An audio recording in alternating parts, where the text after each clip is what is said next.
There's a quiet voice inside you that never grew up. It remembers the sting of rejection, the ache of being misunderstood, the loneliness of feeling unseen. You may not hear it often because you've learned to silence it with noise, work, or performance, but it's still there. That voice belongs to your inner child. And no matter how old you are, no matter how much you achieve, it will not stop calling until you listen. Carl Jung didn't believe the inner child was just a poetic metaphor.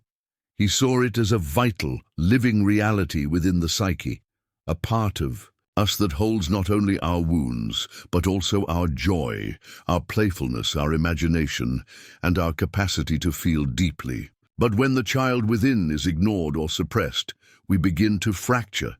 We live behind masks. We repeat old pain. We forget who we really are. In this video, we'll explore how healing your inner child, truly acknowledging, understanding, and reparenting that part of yourself, can change your life in ways that are permanent and profound. This isn't self-help jargon. It's soul work, and it goes to the very root of who you are, because until the child is seen, the adult cannot be whole. We often hear the phrase inner child tossed around in pop psychology, as if it were just a poetic way of describing past emotions. But for Carl Jung, the inner child was not symbolic fluff. It was a very real aspect of the psyche, alive and active within us. He referred to it as the divine child in archetypal terms, a symbol of our original self, untouched by conditioning. This isn't just memory, it's presence. The child lives within you, not as a past version of yourself, but as a timeless essence, carrying both your innocence and your injury. When we treat the inner child like a concept, we miss the point. It's not something you outgrow or analyze. Away. It's someone you must care for or suffer the silent consequences of neglect. From a Jungian perspective, your psyche is not linear. Time doesn't move in a straight line inside the soul. Your childhood experiences still echo in your emotions, reactions, and core beliefs. You may feel shame in moments of vulnerability, not because of the present situation, but because the child inside you remembers what it was like to be judged or dismissed. This isn't just nostalgia. It's a living thread, woven through your adult life. The inner child is still experiencing the world through you, reacting to triggers, looking for safety, and desperately wanting to be seen. Until you recognize this part of yourself as real and living, you'll keep confusing its voice for your own. And so many of us do. We confuse anxiety for logic. We mistake numbness for strength. We dismiss our longing for affection as weakness. But beneath those adult reactions is a child who never felt safe expressing their needs. The adult persona may have learned to hide that pain through competence, humor, silence, or control, but the child has not healed. They are only hidden. Jung understood that the psyche does not forget. It stores everything, and when unattended, the child within begins to act out, not in childish ways necessarily, but through unconscious patterns, emotional reactivity, and sabotaged relationships. The cost of ignoring this part of yourself is profound. You lose your aliveness while wearing a mask of control. To begin to heal is to begin to listen, not with judgment or analysis, but with tenderness. You must return not to regress, but to reintegrate. The inner child doesn't need you to rescue them from the past. They need you to stop abandoning them in the present. This is why Jung placed so much emphasis on inner work, on dialogue with the unconscious. The child isn't just waiting to be fixed, they're waiting to be acknowledged. And once they are, everything begins to change. Your defenses soften, your reactions slow. You begin to live from a place of deeper truth. The child was never metaphor. The child is you, and you are still becoming whole. You may think you're making adult decisions, but if you haven't healed your inner child, it's often they who are steering the wheel. The wounds we carry from Childhood don't stay in the past. They evolve into patterns, beliefs, and compulsions that influence everything from our relationships to our self-worth. Jung taught that what is unconscious will rule our lives, and we will call it fate. And the wounded inner child, buried deep in the unconscious, is one of the most influential forces there. The abandonment you felt as a child can show up as a fear of intimacy. The criticism you received can become your inner voice. What we don't heal, we repeat, not because we enjoy the pain, but because part of us still believes we can change the ending. And so, we chase people who won't love us back, trying to finally win the approval we never got. We overwork ourselves in hopes of feeling worthy. We sabotage opportunities because joy feels unsafe, unfamiliar. These aren't random mistakes. They're the language of the wounded child crying out through adult behavior. The psyche is not logical, it's symbolic. It doesn't speak in words, it speaks in patterns. That's why therapy, dream work, and shadow exploration are so essential in Jungian thought. They allow us to decode the emotional metaphors we live out unconsciously. Until we become aware of these patterns, we mistake them for reality. We assume this is just who we are, when in fact it's who we had to become to survive. Jung believed that neurosis is often the result of a split within the psyche, when part of us is repressed or denied. The inner child is often that repressed part, not because we wanted to cut it off, but because the world taught us it was unsafe to be vulnerable, expressive, or emotional. So we buried it. But what is buried is not gone. It becomes the silent architect of our lives. The relationships we choose, the risks we avoid, the emotions we suppress, even the careers we pursue, they are all shaped by this wounded core. And we wonder why happiness feels elusive, why success feels hollow. It's because the one part of us that knows how to feel joy, the child, is still hurting. And until we tend to that pain, our adult life remains haunted by the past. Healing doesn't mean going back and changing what happened. It means giving your inner child what they never received: safety, compassion, permission to feel. Only then can you stop living a life built around avoiding pain. You begin to choose from love, not fear. You start making decisions not to protect your wounds, but to express your truth. This is how the wounded child stops shaping your life, when the adult finally shows up, when you become the parent, the protector, the advocate your younger self always needed. This is not regression, it is liberation, because when the child is healed, the adult becomes whole. And for the first time, your life begins to reflect your soul, not your scars. From an early age, you learned that certain parts of yourself were unacceptable. Maybe your anger made others uncomfortable. Maybe your sensitivity was mocked. Maybe your needs were too much for the people around you to handle. And so slowly, you began to wear a mask. Carl Jung called this the persona, the social face we present to the world. But what we often forget is that the persona isn't who we are. It's who we think we need to be survive, to be loved, to be safe, to belong. The more painful your childhood, the more necessary the mask becomes. And the more necessary it becomes, the more deeply it buries the child behind it.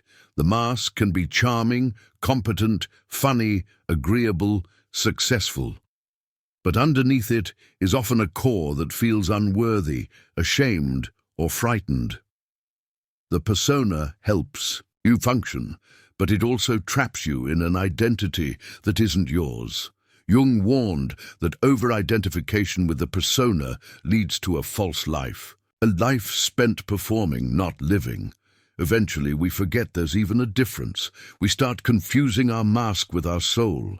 We begin to think that being fine all the time is a sign of strength, when really it's a sign of deep disconnection. And this disconnection isn't accidental, it's self-protective, because the child within you learned that authenticity came at a cost, and the mask became your shield.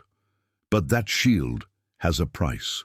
You may keep people at a distance, never allowing true intimacy. You may fear being truly seen, because what if people discover the child behind the mask, the one who cries, who's afraid, who still longs for love? The persona protects, but it also isolates. It creates the illusion of connection while keeping you emotionally alone. And worse, it often succeeds. You receive praise for the very traits that hide your pain. You become admired for being strong, stoic, independent, when inside you are aching for someone to notice what's really going on. The tragedy of the mask is that the more perfectly it fits, the more invisible your true self becomes. Taking off the mask feels terrifying. It threatens the identity you've carefully constructed, but healing your inner child requires that you risk being seen, not as who you're trying to be, but as who you truly are. It means allowing softness where you've built hardness. It means letting your needs be known, even if they were once ignored. It means unlearning the lie that love must be earned through perfection. Jung believed that only through integration, the acceptance of all parts of ourselves, could we become whole, and that includes the frightened child behind the polished adult. To remove the mask is not to lose yourself. It's to finally find yourself. There's a cruel irony in the way our unconscious mind seeks healing. It doesn't guide us toward peace directly. It lures us back into the fire. Over and over, we find ourselves in the same emotional situations, abandoned again, criticized, again, unseen again. We wonder, why do I keep ending up here? But Carl Jung would say it's not coincidence, it's compulsion. Specifically, a psychological phenomenon known as repetition compulsion. The psyche, in its search for wholeness, recreates the original wound in hopes of resolving it. We repeat the scene, cast similar characters, relive the emotions, because somewhere deep within the child still believes, if I do it right this time, maybe I'll finally be loved. This isn't masochism. It's unfinished business. The child within still aches for a different outcome, a parent who listens, a friend who stays, a world that doesn't hurt. And so the psyche tries again. It draws us toward familiar pain because familiarity feels safe, even when it's toxic. Jung knew that the unconscious doesn't differentiate between pleasure and suffering.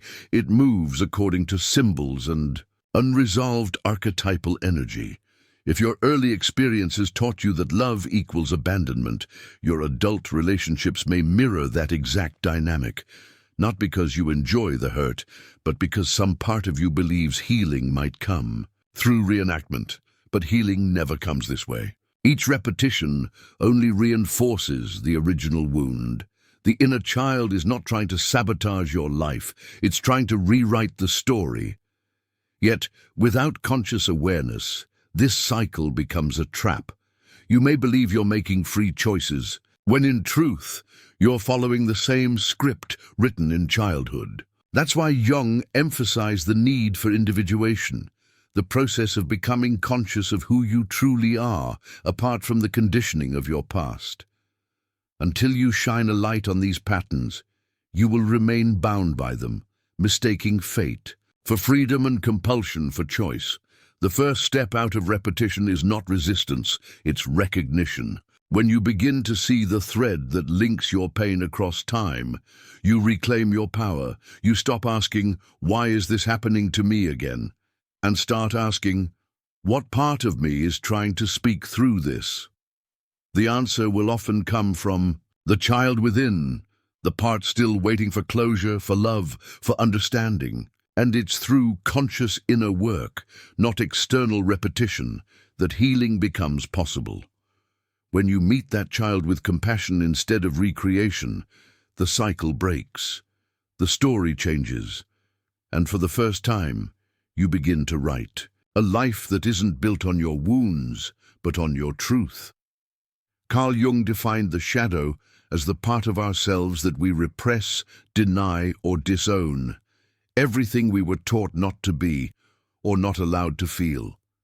And much of our inner child lives There, hidden beneath our adult behavior, are the unacknowledged fears, unmet needs, and forgotten feelings of the child we once were. We didn't bury those parts because they were evil. We buried them because they were inconvenient, unwanted, or unsafe to express. The shadow is where the wounded child hides, not out of shame, but out of survival. And because it's unconscious, it doesn't disappear. It governs from behind the curtain, pulling strings we don't even know are there. This is why inner child healing requires shadow work. Without it, we risk treating symptoms but never addressing the root. We may work on our anxiety, but ignore the neglected child who developed it. We may try to fix our relationships, but fail to see how we sabotage love to avoid rejection. The shadow is full of these silent motivators. It's not inherently dark, it's just unlit. And whatever remains unlit will run your life without your permission. Jung said, "Until you make the unconscious conscious, it will direct your life and you will call it fate." The inner child, hiding in the shadow, needs your conscious attention, not your suppression. But facing the shadow isn't easy. It will ask you to confront feelings you've spent a lifetime avoiding. Rage, grief, helplessness, fear. You'll have to feel what you weren't allowed to feel as a child.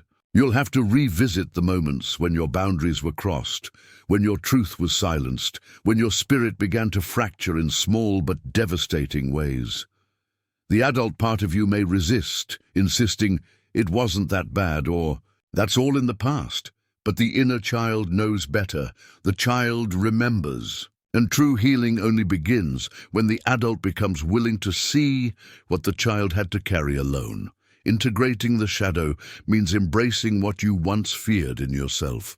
It means holding space for the child who was told they were too sensitive, too needy, too much. It means recognizing that your anger was a response to injustice, your sadness a symptom of loss.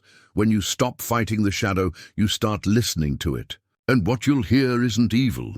It's the voice of a child who wanted to be loved exactly as they were. Shadow work in the context of inner child healing is not about fixing what is broken. It's about remembering what was buried. And when that buried part is welcomed back, something extraordinary happens. You become whole. Healing doesn't begin with intellect. It begins with care, deep, honest, compassionate care for the parts of yourself that were left behind. The inner child doesn't respond to logic. It responds to presence, to tenderness, to safety. You can't analyze your way into wholeness. You have to feel your way there. Carl Jung understood that the psyche grows not through perfection but through integration. And what you integrate, what you welcome home, is often the child who was never given what they needed to become who they were meant to be. Nurturing that child is not regression, it's restoration. Real growth, the kind that lasts, isn't built on discipline alone. It's built on trust. And trust begins within. When you start showing up for your inner child, you're teaching yourself that you're no longer alone in the world, that you're not just surviving, you're now parenting yourself with intention. This is the turning point. When the adult you are finally takes responsibility for the unmet needs of the child you were.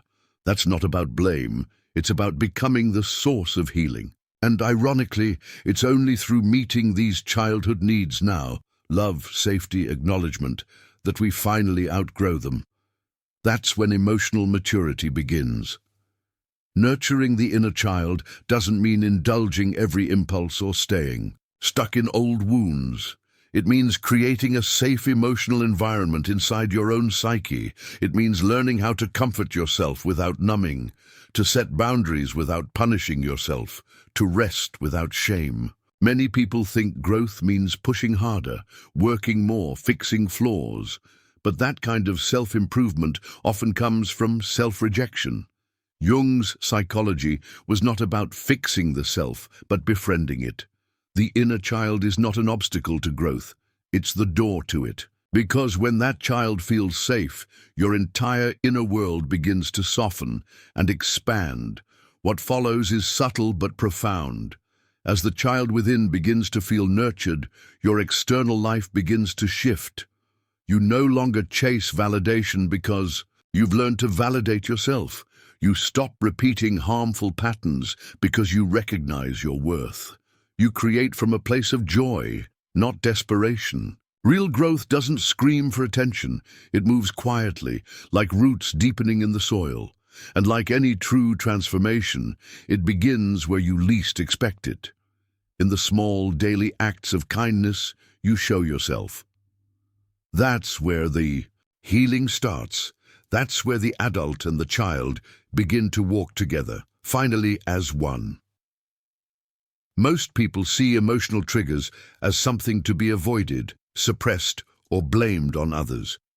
But Carl Jung taught us that everything that irritates us about others can lead us to an understanding of ourselves. Triggers are not just emotional landmines, they are mirrors, and they reflect not the present situation, but the unresolved wounds of our past.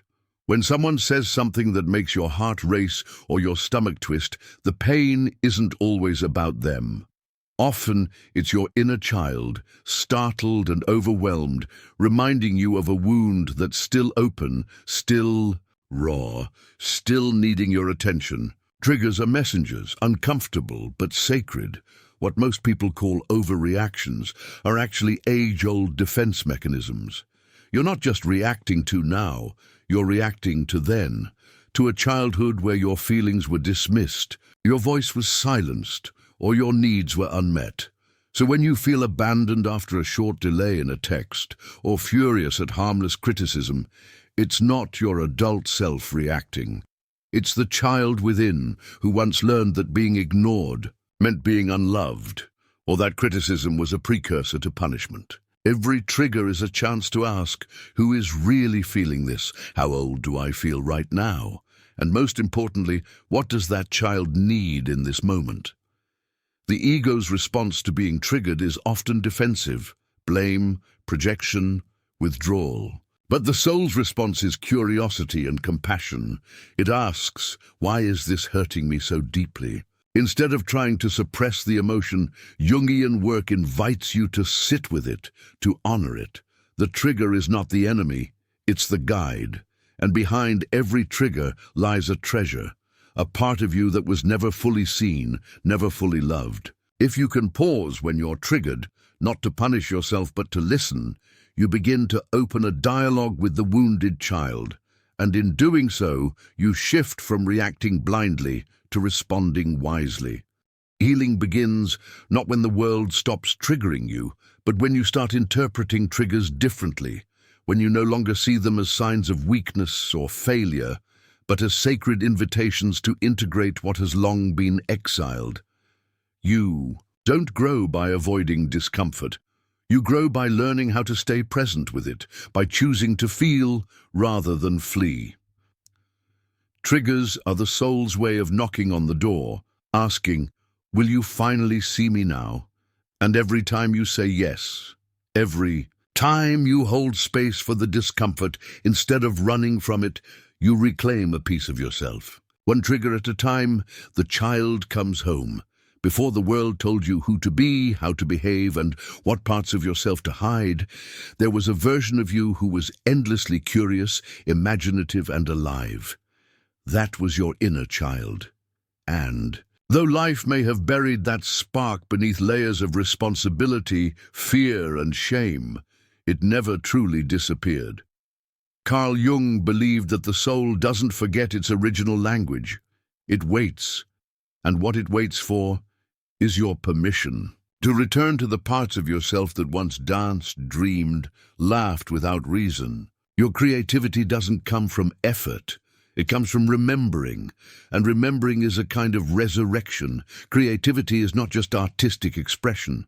It's how you solve problems, how you connect with others, how you bring new life into the world around you.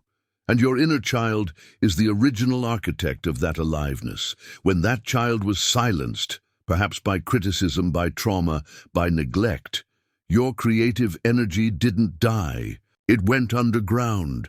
And the longer it stays buried, the more life begins to feel dull, mechanical, and heavy. But the moment you reconnect with that child, even through the smallest gestures, a playful thought, a spontaneous moment, a burst of inspiration, you begin to thaw. The soul remembers what it feels like to be fully here. Jung often said that the most important problems in life are never solved, only outgrown. To outgrow your pain, you must reconnect with what's pure in you. And nothing is more pure than the joy of a child who feels safe to explore. When you give that inner child space to speak, you give your life permission to change, not through force, but through alignment. True joy doesn't come from achievement. It comes from authenticity. And the inner child, untouched by the demands of the world, is the part of you that remembers how to be fully, unapologetically you. Not who you're expected to be, but who you were before you were shaped by wounds. This is the great paradox. Healing your inner child does not make you more childish. It makes you more alive. You stop living from reaction and begin living from expression. You begin to trust your intuition again. You start creating not just to prove something, but because you must, because it's your nature. Joy becomes less of a pursuit and more of a return. You remember how to delight in little things. You allow beauty to move through you. You rediscover play, imagination, and wonder. These are not luxuries, they are lifelines. And the child within you holds the key to all of them, waiting only for you to turn the lock. From the earliest moments of our lives, we rely on others to nurture, guide, and protect us. But what happens when the care we needed was absent or insufficient? Carl Jung's work teaches us that healing begins when we take back the role of caregiver, not from a place of blame or shame, but from profound self-compassion. Self-parenting is not about replacing those who failed us. It's about becoming the parent our inner child needed, gentle, patient, wise, and unwavering. This shift from dependence to self-responsibility is a transformative act of love that rewires our internal world. In childhood, many of us internalized voices of judgment, neglect, or conditional love. These voices echo in our adult minds, shaping how we treat ourselves. Self-parenting is the conscious choice to quiet those harmful messages and replace them with kindness and understanding. It means learning to soothe your own fears, celebrate your own successes, and provide the safety that once felt elusive. When you become your own nurturing figure, you stop searching outside for validation and begin to root your worth within. This radical acceptance allows the inner child to finally rest, to feel seen and safe, yet self-parenting is not a quick fix. It demands patience and perseverance. It asks you to relearn how to set boundaries, to honor your needs, and to forgive your imperfections. You learn to give yourself the guidance you never received, how to say no without guilt, how to nurture without codependency, and how to hold space for your darkest emotions without fear. This internal parenting becomes a daily practice, a sacred dialogue between your adult self and your wounded child. And in this conversation, healing deepens and integration unfolds. Ultimately, self-parenting frees you from the tyranny of your past. It rewires your emotional landscape so that pain no longer controls you. Instead, love becomes your default response to yourself and to the world. Jung called this the path to individuation, becoming whole by embracing every part of yourself. And the first step on this path is becoming the loving parent you always needed. When you do this, you break the cycle of neglect, silence the critical inner voices, and open the door to a life of authenticity, freedom, and profound self-acceptance. Healing your inner child is not simply about fixing what's broken or smoothing over past wounds. Carl Jung taught us that true healing is a profound return to wholeness, an embrace of the entire self, both light and shadow, innocence and pain. It's a process of integration, where the fragmented parts of your psyche are reunited in a sacred dance of acceptance and transformation. Healing invites you to step beyond mere survival and enter a state of being where your soul feels complete, no longer divided or torn. This journey toward wholeness is not linear or neat. It's a spiral path that circles back on itself, each revolution uncovering deeper layers of your inner world. As you heal the inner child, old wounds and patterns may resurface, not to torment you, but to offer a second chance for understanding and integration. Jung reminds us that wounds carry wisdom. They are messages from the unconscious, beckoning us to reconcile what we've long rejected. In embracing your brokenness, you find your strength and reclaim your authentic self. True healing demands courage, because it asks you to face what you've hidden away, the vulnerable, the scared, the rejected. But it also offers liberation. When you honor your inner child and your shadow, you dissolve the illusions that kept you small. You break free from the cycles of pain and self-sabotage. This sacred integration reconnects you with the deeper currents of creativity, love, and meaning that flow through all of existence. Wholeness is a dynamic unfolding, a lifelong dance between healing and becoming. When you fully accept this process, you become the guardian of your own soul. You no longer fragment yourself into roles or masks, but live as a unified being, compassionate, whole, and free. The inner child transforms from a wounded victim into a radiant source of joy and wisdom. Your life gains depth, richness, and authenticity. Jung's vision of healing is not about perfection. It's about remembering who you truly are, a complete, complex and beautiful being capable of infinite growth and profound peace. Healing your inner child is not a one-time event or a simple fix. It is a lifelong journey of rediscovery and transformation. Carl Jung's teachings remind us that we are not fragmented failures, but souls yearning to be whole. Every step you take toward nurturing your inner child, facing your shadows, and embracing your true self brings you closer to a life of authenticity, joy, and profound peace. This path requires patience and compassion, but it is the most rewarding journey you will ever undertake. As you walk this path, you will find that your wounds are not weaknesses, but gateways to deeper wisdom. The fears, pains, and patterns that once held you captive become the teachers that guide you toward integration. Through self-parenting, shadow work, and inner child healing, you learn to rewrite your story, not as a victim of your past, but as the author of your future. You begin to live not from scarcity or fear, but from abundance and love. Remember, true healing means returning to the fullness of who you are, beyond the masks and defenses built to survive childhood wounds. It's about reclaiming the innocence, creativity, and joy that were always inside you, waiting patiently to be remembered. This journey is both sacred and deeply human, inviting you to celebrate your complexities and contradictions as essential threads in the tapestry of your being. In the end, healing your inner child changes everything because it changes your relationship with yourself. It opens the door to self-acceptance and frees you to live a life grounded in truth and compassion.